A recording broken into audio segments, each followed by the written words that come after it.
স্থান দিব নোৱাৰো অসমৰ কাক দিম আমি স্থান জুবিন গাৰ্গক নি সোণাপুৰ পোৱা লাগে এটা বেলেগ জায়গা ঠিক আছে বাৰু এতিয়া তাতো মানুহে তেখেতক শ্ৰদ্ধা জনাইছে ময়ো তেখেতক প্ৰতি শ্ৰদ্ধা তাতেই নিবেদন কৰিছো কিন্তু বিচাৰিছিলো সেইটো নহৈ নুঠিলে জীৱিত কালত জুবিন গাৰ্গক পদ্মশ্ৰী দিয়াৰ কথাও আনকি এখন চৰকাৰে নাভাবিলে এতিয়া তেওঁলোকে হাজাৰ কিবা কিবি ভাৰত ৰত্ন দিলেও আমি গ্ৰহণ নকৰো ৰাইজে গ্ৰহণ নকৰে জুবিন অনুৰাগীয়ে গ্ৰহণ নকৰে কাৰণ এতিয়া আমাক পদ্মশ্ৰীও নালাগে ভাৰত ৰত্নও নালাগে আমাৰ কাৰ কোড কোনে হাগিলে পাদিলে একো নালাগে আমাক মাত্ৰ লাগে হত্যা যদি হৈছে আপোনালোকে যেহেতু 103 লগাইছে হত্যা যদি হৈছে তেতিয়া হলে হত্যাকাৰীক উলিয়াই আনিব লাগে হত্যাকাৰীক মৃত্যুদণ্ড দিব লাগে হেতুহে আমাক বৰ্তমান লাগে বেলেগ আমাক একো কথা নালাগে এটা নেক্সট কথাটো হৈছে অসমৰ ৰাইজৰ প্ৰতি মোৰ এটা প্ৰশ্ন আৰু ক্ষোভ আপোনালোকে ভাৰতীয় সংবিধানৰ কথা জানেনে এটো মই দৰ্শকক প্ৰশ্ন সুধিছো ভাৰতীয় সংবিধান এখন যে আছে আপোনালোকে জানেনে সেই সংবিধানখনৰ পাৰ্ট 4 তাৰ আৰ্টিকল 164 পঢ়ি যাব গুগল মাৰিলে পাই যাব সেই আৰ্টিকল 164 ৰ মতে এজন মুখ্যমন্ত্ৰীক গভৰ্ণৰে এপইন্টমেন্ট দিয়ে ৰাজ্যপালে এপইন্টমেন্ট দিয়ে এজন মুখ্যমন্ত্ৰীক গতিকে মুখ্যমন্ত্ৰী কোন এটা সাংবিধানিক পদবী কিয় আপোনালোকে মোমাই মাতে কোন মাৰৰ ভাইৰ তেওঁ আপোনালোকৰ কোনজনী মাৰৰ ভাইৰ তেওঁ অসমবাসীক মই প্ৰশ্ন কৰিব কৈছো কোনজনী মাৰৰ ভাইৰ কিহৰ কাৰণে মোমাই মাতে তেওঁ কিহৰ মোমাই তেওঁ কি সম্পৰ্ক আছে আমাৰ লগত আৰ্টিকল 164 অফ ইণ্ডিয়ান কনষ্টিটিউচনৰ মতে he is appointed as chief minister of Assam এটো এটা সাংবিধানিক পদবী এই সাংবিধানিক পদবীটোৰ মতে কাম কৰিবলৈ তেখেত বাধ্য আৰু এই সাংবিধানিক পদবীটোৰ মতে তেখেতক প্ৰশ্ন সুধিবলৈ আমাৰ অধিকাৰ আছে ডেফিনেটলি গতিকে কিহৰ মোমাই কিহৰ মুখচুপতি ৰাইজে কৰিব মুখচুপতি মাননীয় মুখ্যমন্ত্ৰী মহোদয় কৰিব এই মুখচুপতি চাবলৈ আমি ইয়াত বহি আছো জানে আপোনালোকে মুখ্যমন্ত্ৰীৰ নামত কিমান টকা দৰমহা গৈ আছে আমাৰ টেক্সৰ টকাৰে কিমান সময় নষ্ট হৈ আছে আপোনালোকৰ পইচা আপোনালোকৰ সময় যে নষ্ট হৈ আছে এইবিলাক মুখচুপতিৰ ফলত জানে আপোনালোকে আমাৰ টেক্সৰ টকাৰে দৰমহা দি আছো আমি মুখ্যমন্ত্ৰী মহোদয়ক কিহৰ কাৰণে আমাক সাৰ্ভিস দিবৰ কাৰণে এই সাংবিধানিক পদমৰ্যাদা অনুসৰি আমাক সাৰ্ভিস দিবৰ কাৰণে তেওঁক দৰমহা দি আছো আমি কোনো মোমাই নহয় আমাৰ কোনো মাৰৰ ভাইৰ নহয় আমাৰ কিহৰ মোমাই আৰু এই সুপতি মৰা ট্ৰেণ্ডটো গোটেই অসমবাসী ৰাইজে কিহৰ কাৰণে আৰম্ভ কৰিছে আৰু তেওঁ কিয় সুপতি মৰা ভাষাৰে উত্তৰ দিছে কোনে কাক লগত পলিটিক্স কৰিছে সেয়া আমাৰ লুকআউট নহয় আমি এজন মুখ্যমন্ত্ৰীৰ সৈতে কথা পাতি আছো আমি এজন গৃহমন্ত্ৰীৰ সৈতে কথা পাতি আছো অসম চৰকাৰৰ গৃহমন্ত্ৰীও তেওঁ পুলিচ বিভাগ তেওঁৰ অধীনত আমি গৃহমন্ত্ৰীৰ সৈতে কথা পাতি আছো মনত ৰাখিব যাৰ অধীনত পুলিচ বিভাগ আছে যাৰ অধীনত এই গোটেই যি জুবিন গাৰ্গ সম্পৰ্কীয় ইনভেষ্টিগেশ্যন চলি আছে সেই ইনভেষ্টিগেশ্যন চলি আছে যি কৰি আছে তাৰ মুৰব্বী তেওঁ মাননীয় মুখ্যমন্ত্ৰী বুলি তেখেতক সম্বোধন কৰি কথা কওক অসমৰ ৰাইজে আৰু মাননীয় মুখ্যমন্ত্ৰী মহোদয়ও অসমৰ ৰাইজক তেখেত এজন দায়িত্বশীল মুখ্যমন্ত্ৰী হিচাপে দায়িত্বশীল গৃহমন্ত্ৰী হিচাপে উত্তৰ দিয়ক আমি তেওঁৰ পৰা কোনে কাৰ লগত নাচিলে কোনে কাৰ লগত হাগিলে কোনে কাৰ লগত পাদিলে সেইবিলাক বিচৰা নাই সেইবিলাক জানিব বিচৰা নাই কোনে কাৰ লগত কেখন সেলফি তুলিলে সেলফিৰ যদি কাউন্টিং কৰিবলৈ যোৱা যায় তেতিয়া হলে বিপদত আপুনিয়ে পৰি যাব বেলেগৰ গাৰ্লফ্ৰেণ্ডৰ কথা যদি ক'বলৈ যোৱা যায় বিপদত আপোনাৰ পত্নীয়ে পৰি যাব গতিকে সেইবিলাক আমি সুধিবলৈ যোৱা নাই শ্যাম কানু মহন্তই হওক বা সিদ্ধাৰ্থ শৰ্মাই হওক বা ৰিনিকি ভূঞা শৰ্মাই হওক বা সঞ্জীৱ নাৰায়ণে হওক বা যোনেই নহওক লাগিলে আমি হৈছো ইনভেষ্টিগেশ্যনৰ এটা প্ৰচিডিউৰ থাকে মই এগৰাকী অধিবক্তা হিচাপে এই কথাটো ক'ব জানো মই এই কথাটো ইনভেষ্টিগেশ্যনৰ এটা প্ৰচিডিউৰ থাকে ক্ৰনলজিক্যালি ইনভেষ্টিগেট কৰক যি দিনাখন ঘটনা ঘটিলে সেই দিনাখন সেই মুহূৰ্তত কি হৈছিল তাৰ সাৰ্কামস্টেন্সিয়েল এভিডেন্স কি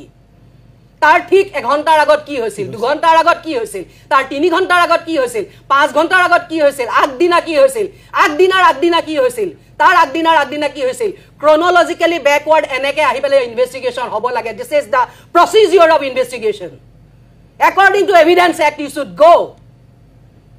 investigation procedure আছে সুপতি হৈ থকা নাই ইয়াত আৰু কোৱেশ্চন টু আজ কোনো আংগু পাংগু হাংগু মানুহৰ বিষয়ে হৈ থকা নাই কোৱেশ্চন হৈছে জুবিন গাৰ্গৰ বিষয়ে জুবিন গাৰ্গ কোন আছিল হাৰ্ট থ্ৰব বেলেগ কথা জুবিন গাৰ্গে হিন্দু মুছলমান শেষ কৰি থৈ গল জুবিন গাৰ্গে অসমীয়া বঙালীৰ ক্লাছ শেষ কৰি থৈ গ'ল আনকি জুবিন গাৰ্গে ভাৰত পাকিস্তান ক্লাছ পৰ্যন্ত শেষ কৰি থৈ গ'ল যোৱাকালি পাকিস্তানত জুবিন গাৰ্গৰ নামত শ্ব' হৈছে জুবিন গাৰ্গৰ গান গাই মানুহে জুবিন গাৰ্গৰ দুখত শ্ৰদ্ধাঞ্জলি জ্ঞাপন কৰিছে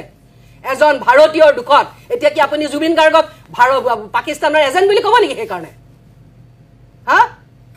সমগ্ৰ বিশ্বত আজি জুবিন গাৰ্গ সম্পৰ্কে চৰ্চা হৈছে আজি ৰবিশ কুমাৰৰ দৰে ধ্ৰুৱ ৰাঠিৰ দৰে ডাঙৰ ডাঙৰ নেশ্যনেল ফিগাৰে জুবিন গাৰ্গৰ ওপৰত নিউজ কৰিছে আৰু কৰিব ইণ্টাৰনেশ্যনেল হ'ব নিউজ BBC আৰু CNN-ত বাজিব আমি সেইটো প্ৰক্ৰিয়াৰ চেষ্টা কৰি আছো হ'ব সেইবিলাক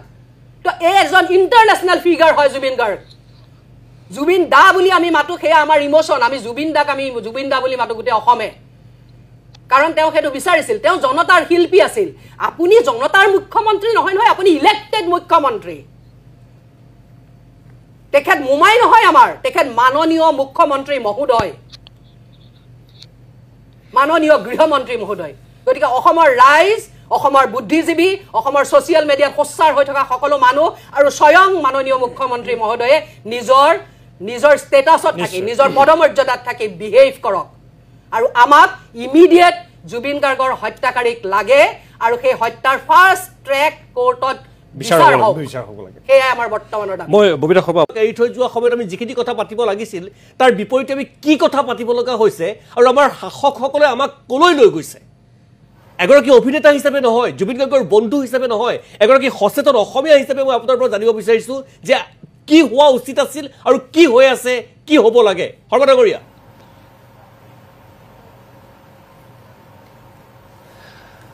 মোৰ মূল কথাটো হৈছে যে মানুহৰ যিকোনো কাম কৰিবলৈ ঘৰৰ পৰা ওলাই যাওঁতেই তেওঁলোকৰ এটা কথা লক্ষ্য স্থিৰ থাকিব লাগে যে তেওঁ ঘৰৰ পৰা কিয় ওলাই গৈছিল আমি যেতিয়া দেখোঁ ঘৰৰ পৰা ওলাই গৈছিলোঁ আমি এটা কাৰণে যে আমি ঘৰৰ মানুহখিনিৰ লগত একেলগে বহি উপাৰ্জন কৰি আনি একেলগে যাতে এসাঁজ খাবলৈ পাওঁ এতিয়া দেখিছোঁ যে মানুহে উপাৰ্জন কৰোঁতে কৰোঁতে ঘৰৰ মানুহৰ লগত খাবলৈ সময় নাইকিয়া হৈ গ'ল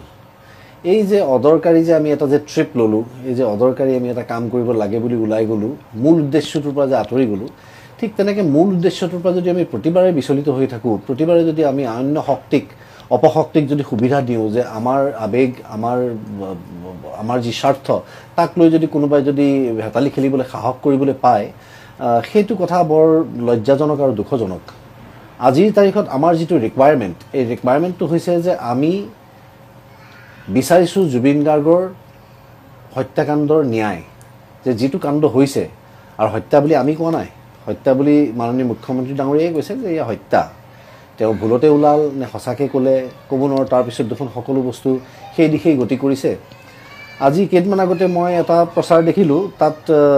ফেচবুকত মই দেখিলোঁ যে SITয়ে কালেক্ট কৰা বিভিন্ন ধৰণৰ বস্তু শামকানু ঘৰৰ পৰা উদ্ধাৰ হৈছে অমুক তমুক বস্তু সেইবিলাক আমাক কেলে লাগে মই জানিব বিচাৰিছোঁ যে কাৰণ গোটেই ঘটনাটো ঘটিছে ছিংগাপুৰত তাত যিখিনি মানুহ তাত জড়িত হৈ আছিলে সেইখিনি মানুহক আটাইতকৈ সোনকালে যিমান সোনকালে পাৰি সিমান সোনকালে অতি ক্ষিপ্ৰতাৰে তেওঁলোকক কৰায়ত্ব কৰিব লাগে তেওঁলোকক ধৰি আনিব লাগে তেওঁলোকক আগত ৰাখি আজি যেতিয়া সিদ্ধাৰ্থ হওক আমাৰ শেখৰ হওক যেতিয়া তেওঁলোকক ডিটেইন কৰিছিলে ছিংগাপুৰ তাৰ পৰাই ডাইৰেক্টলি আনি আমি ৰাখিব পাৰোঁ লগত আমাৰ সেইটো সম্পৰ্ক আছে ছিংগাপুৰৰ লগত সেইটো নকৰিলে তাৰপিছত যি তিনিজন আহিলে এই ছিংগাৰগৰাকী অমৃত প্ৰভা নেকি তেওঁৰ নামটো তেওঁ শেখৰ এইকেইটা মানুহ তাৰ পৰা উভতি আহিলে নিশিতাও আহিলে তাৰ পৰা তেওঁলোকক আৰম্ভণিতে ধৰি পেলাই তেওঁলোকে চৰকাৰে জেৰা কৰিব লাগিছিলে কথাখিনি সুধিব লাগিছিলে যাতে তেওঁলোকে তিনিজনৰ ভাষ্য মিলে নে নিমিলে চাব লাগে একাষৰীয়া কৰি তেওঁলোকক সুধিব লাগে সেইটো নকৰিলে তাৰপিছত গ'ল আজি ইমান দিন পাৰ হৈ গ'ল তাৰ পিছত তেওঁলোকক এসপ্তাহ সময় দিয়া হ'ল পূজাটো শেষ হৈ লওক তাৰপিছত লৈ আহিম এনেকুৱা ধৰণৰ কথা গৈ আজি জুবিন গাৰ্গৰ চৰিত্ৰ হননৰ কথা ইয়াত উপস্থাপন হৈছে আৰু সেইটোকে লৈ পেলাই মানুহে চৰ্চা কৰি আছে মই ভাবিছোঁ আমি প্ৰথমতে যিটো কথা ভাবিছিলোঁ সেই কথাটো আমি কেনেকৈ পাহৰি গ'লোঁ আৰু কিয় পাহৰি গ'লোঁ আৰু যদি কোনোবাই পাহৰাবলৈ চেষ্টা কৰিছে তাত আমি সুবিধা কৰি নিদিয়াটো আমাৰ দায়িত্ব গতিকে সেইবিলাক দায়িত্ব পালন কৰক অলপমান বহি ঘৰতে ভাবক নিয়ম কি আছে ন্যায় কি আছে আইন কি আছে সেইবিলাকৰ বিষয়ে অলপমান পঢ়ক যাতে তেওঁলোকে কোৱা কথাকেইটাৰ ভ্যালু থাকে কোনোবাই কিবা এটা নিউজ বনালে কোনোবাই মনিটাইজেশ্যনৰ কাৰণে কিবা এটা কাম কৰিলে সেইটোৰ ওপৰতে মানুহ মজি আছে এনেই কোনোবা ভুৱা কেইখনমান ফটো উলিয়াই পেলাই জুবিনৰ নহয়েই কোনোবাই কাৰোবাক CPR দি থকা ফটো এখন উলিয়াই দি পেলাই আমাৰ জুবিন দা বুলি দি দিলে মানুহে লাখে লাখে কমেণ্ট লাখে লাখে লাইক কোনো কোনো তেওঁলোকৰ নিজৰ পিনৰ পৰা ৰিচাৰ্চ নাই সেইটো সঁচা হয় নে নহয় এইবিলাক কথাই আচলতে আমাক এই গোটেই জাষ্টিছ পোৱাৰ ছিষ্টেমটোত আমাক কিন্তু মানে বিপথে হেৰি কৰিব পৰিচালিত কৰিব তাৰপিছত আজি কেইদিনমান দেখিলোঁ আগতে যে দেখিলোঁ যে মাননীয় মুখ্যমন্ত্ৰী ডাঙৰীয়াই পটককৈ কৈ দিলে যে আমিতো SIT মানুহে গৈ পেলাই অসম পুলিচেতো গৈ ছিংগাপুৰত হেৰি কৰিব নোৱাৰিব ইনভেষ্টিগেশ্যন কৰিব নোৱাৰিব সেইকাৰণে আমি তাত থকা আমাৰ অসমীয়াখিনিক আমি অনুৰোধ জনাইছোঁ তেওঁলোকে যাতে এই মানুহখিনিক পঠিয়াই দিয়ে তাৰপিছত হঠাৎ তেওঁ উভতি আহি পেলাই আকৌ জাৰ্নেলিষ্টৰ আগত কৈ দিলে যে আপোনালোকেতো হিৰো বনাই দিলে সেই মানুহখিনিক নেম ফেম দি দিলে যিয়ে আহি পেলাই জোচতে আহি পেলাই CID কেছটো সমৰ্পণ কৰি দিলে এতিয়া আমি কি কৰিম তো মই ক'ব খুজিছোঁ যে আমাৰ দৰে সাধাৰণ মানুহে CIDত নিদি পেলাই আমাৰ দৃষ্টিত যিটো আটাইতকৈ উচ্চতম হেৰি আমি কমপ্লেইন কৰিব পৰা যিটো সন্থা সেইটোতেতো আমি কমপ্লেইন এটা দিম গতিকে সেই কথাটো কওঁতে মোৰো গাত লাগিছে তো মই সুধিব বিচাৰিছোঁ যে তেখেতৰ CBIত দিয়াটো আমাৰ কাম নহয় নে আমি নোৱাৰোঁ নহয় কৰিবলৈ এইটো এটা গভৰ্ণমেণ্টেল এফেয়াৰ এইটো এটা দীঘলীয়া এফেয়াৰ গভৰ্ণমেণ্টে চেণ্ট্ৰেল গভৰ্ণমেণ্টক ক'ব চেণ্ট্ৰেল গভৰ্ণমেণ্টে ডিপ্লয় কৰিব গতিকে তেওঁলোকক ইনভলভ কৰিব গতিকে আমি কেনেকৈ ইয়াত জগৰীয়া হ'লোঁ বা এই যে চালেবেৰে যে বিভিন্ন মানুহক বিভিন্ন ধৰণে যে দোষাৰোপ কৰি আছে বিভিন্ন ধৰণৰ যে কথা ওলাই আছে সেইবিলাকতকৈ বেছি জৰুৰী নাছিল নে যে আমি জুবিন গাৰ্গৰ ন্যায়ৰ প্ৰতি কথাবিলাক পাতোঁ যে কি হৈছে কি নাই আৰু আজিৰ তাৰিখত পাতিবলগীয়া কিছুমান কথা নায়েই যে দুখ লগা কথা যে তাৰ ভিতৰত জেৰাত ইনভেষ্টিগেশ্যন কি কথা ওলাইছে সেইবিলাক বাহিৰত ওলাই গৈ আছে গতিকে এটা নেৰেটিভ ক্ৰিয়েট কৰা হৈছে যিটো বস্তু মোৰ বৰ ভাল লগা নাই গতিকে মই ভাবোঁ যে এই গোটেই মানুহখিনিয়ে আমাৰ অসমৰ গোটেই ৰাইজে এটা কথাত এটা লক্ষ্য স্থিৰ কৰি বহিব লাগে যে আমাক জুবিন গাৰ্গৰ যিটো ইনভেষ্টিগেশ্যন এই ইনভেষ্টিগেশ্যনটো নিয়াৰিকৈ গৈছে নে নাই সেই কথাটোৰ প্ৰতি লক্ষ্য ৰাখিব লাগে বাকী আইনী মেৰপেচ আমিও বুজি নাপাওঁ অধিবক্তাসকল আছেই গতিকে তেওঁলোকে এই বস্তুটোৰ প্ৰতি চকু ৰাখিব ডক্টৰ্ছখিনিয়ে চাব ডক্টৰ্ছখিনিৰ ভিউ পইণ্টটো দিব তেওঁলোকে আমি আৰ্টিষ্টৰ যিখিনি হেৰি শিল্পকলাৰ লগত জড়িত যিখিনি মানুহ আমি সেই দিশে চাম যে মেনেজাৰ এটাৰ কিমান ডোখৰলৈকে ৰাইট থাকে কিমান ডোখৰ তেওঁ কি কৰিব পাৰে কি ধৰণৰ চুক্তিবিলাক হয় যিখিনি মানুহে কপিৰাইট এক্ট চায় তেওঁলোকে কপিৰাইট এনেকৈ ধৰণে মই ভাবোঁ যে আমি খুব এটা সুন্দৰ এটা গ্ৰুপ তৈয়াৰ কৰিব লাগে এটা প্ৰেছাৰ গ্ৰুপ যিটো এখন ডেম'ক্ৰেটিক কাণ্ট্ৰিত একেবাৰে মানে পচিবল আমি কৰি লৈ পেলাই আচলতে প্ৰেছাৰ গ্ৰুপ এটাই সেই বস্তুবিলাকত চাব লাগে তেওঁ ব্যক্তিগত জীৱনত কি কৰিছিল কি নকৰিছিল সেইটো আজি উদঙাই আজি উলিয়াই শামকানু মহন্তৰ লগত কাৰ কি সম্পৰ্ক আছিলে এইবিলাক কথা পাতি থকাটো মই ভাবোঁ যে অতি অদৰকাৰী কথা আৰু এনেকুৱা কথাত মন নিদি পেলাই কেৱল যি আৱেগ যি অনুভূতি মানুহৰ মনত আজি যিটো উপস্থাপন হৈছে জুবিনক আমি হেৰুৱাই দিয়াৰ পাছত যিয়ে বুজিছে যিবিলাক মানুহে মোক নিজে কৈছে মই নিজে উপলব্ধি কৰিছোঁ যে বহুতে কৈছে যে মই জনাই নাছিলোঁ জুবিন গাৰ্গ ঢুকোৱাৰ আগলৈকে যে মই জুবিন গাৰ্গক ইমান ভাল পাওঁ সেইটো এটা কম ফৰ্চ নহয় সেইটো এটা কম এনাৰ্জি নহয় এই এনাৰ্জিটো অলপমান শুদ্ধ ফালে নিয়ক নিলে তেতিয়াহে আচলতে আমি যিটো বস্তু বিচাৰিছোঁ সেইটো পাম আমি যিটো বস্তু বিচাৰিছোঁ সেইটোৰে আজি তাৰিখত ডেফিনেশ্যন নাই আমি আচলতে কি বিচাৰিছোঁ গতিকে তাৰপিছতো যদি আমি এনেকুৱা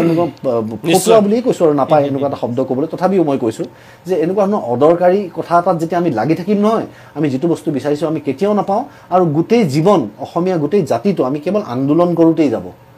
আন্দোলনেৰে নহয় এইবিলাক ন্যায়ৰ যুঁজ এইবিলাক ন্যায়ৰ মাধ্যমেৰে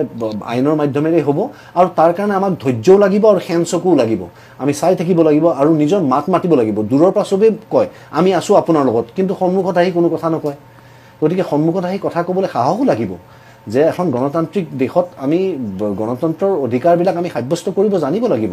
গতিকে যেতিয়া মোৰ দুখ লাগে এইবিলাক কথাত যে আমি যেতিয়া দেখি থাকোঁ যে আমাৰ চিফ মিনিষ্টাৰজনৰ বিষয়ে মানুহে এনেকৈ ক'ব পৰা হৈ গৈছে আজিৰ তাৰিখত এনেকৈ মিম বনাব পৰা হৈছে মোৰ এই 50ৰ ঊৰ্ধৰ বয়সত মই আজিলৈকে আমাৰ জীৱনকালত কেতিয়াও প্ৰাইম মিনিষ্টাৰ বা চিফ মিনিষ্টাৰৰ এগেইনষ্টত এনেকুৱা ধৰণৰ কথা আমি শুনি পোৱা নাছিলোঁ দেখা পোৱা নাছিলোঁ সেইটো আমাৰ কাৰণে কিবা জু চাবলৈ যোৱাৰ নিচিনা হৈছে আজিৰ তাৰিখত গতিকে সেইটো হ'ব নাপায় মই আকৌ এবাৰ ইয়াৰ পৰা এপিল কৰিছোঁ যে মানুহে এইবিলাক কথাত পতিয়ন নাযাব আৰু ফেচবুকটো আপোনালোকে ইনফৰমেশ্যনৰ কাৰণে ব্যৱহাৰ কৰক কোনে কি কৈছে কাৰ কি অপিনিয়ন জানিবলৈ কিন্তু সত্যটো জানিবলৈ হ'লে আপোনালোকে যি ডিপাৰ্টমেণ্টৰ যিখিনি মানুহ আছে তেওঁলোকক সোধক তেওঁলোকৰ লগত কথা